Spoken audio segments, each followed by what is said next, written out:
Assalamualaikum guys, kembali lagi kita ke dalam YouTube channel Gear 6. So, motor yang saya tengah naik sekarang ni adalah CF Motor 450 NK, naked version kepada 450 SR tu lah.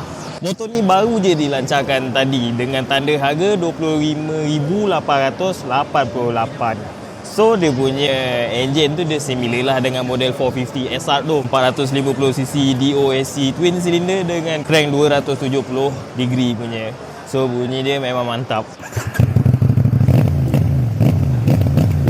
Bunyi deruman exhaust yang lunak bukanlah satu-satunya selling point untuk motosikal ini. Jom kita tengok di bahagian performance dia. Enjin 449cc twin cylinder daripada CF Motor ni mampu menghasilkan 49.6 horsepower pada 9,500 RPM. Ini adalah antara yang tertinggi di dalam kelasnya, at least pada motosikal yang masih dalam production lah. Daya kilas 39 Nm of torque pada 7,600 RPM. Okey, kita dah cakap pasal performance dia. Jom kita beralih pula kepada bahagian brake system dia. Motosikal ini dilengkapi dengan brake system yang dilengkapi dengan dual channel ABS dengan traction control. Hampir sama dengan brake system yang dilengkapi oleh motosikal 450 SR. Cuma yang ni dia pakai caliper daripada Jejuan, bukan Brembo macam 450 SR tu. Jejuan pun Jejuan lah. Jejuan ni bukannya tak okey juga. Brand daripada Spanyol ni pun dibeli oleh Brembo pada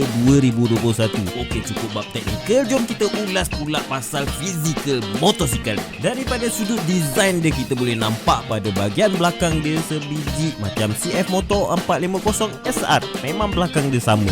Cuma bahagian depan dia tu kita boleh nampak dia ada hint-hint kepada abang besar dia, 800 NK. Seat height dia pula 795mm. Orang yang pendek macam host kita ni pun boleh bawa. Di bahagian roda pula, motor yang seberat 170 kg ni menggunakan tayar depan saiz 110/70 R17 untuk bahagian depan, dan bahagian belakang dia pakai 150/60 R17 untuk tayar belakang dia. Tayar-tayar saiz macam ni untuk digunakan secara harian, harga dia boleh dengar lagi lah. Okey, cakap pasal kegunaan harian, motosikal yang bertangki sebesar 14 liter ni boleh membawa kita sejauh 260 km.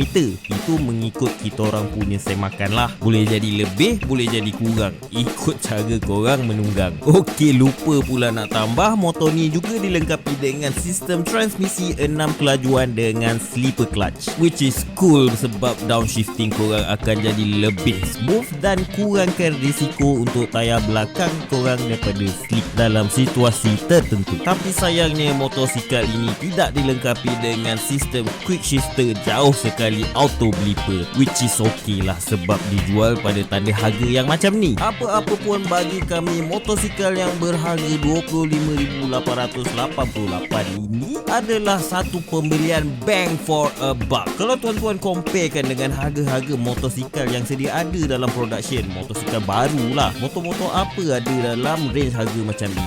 Tuan-tuan compare lah sendiri. Walau bagai macam mana sekalipun, duit-duit tuan-tuan dan keinginan tuan-tuan sendiri. Kalau tanya kita orang, baik beli ke atau baik kita orang invest?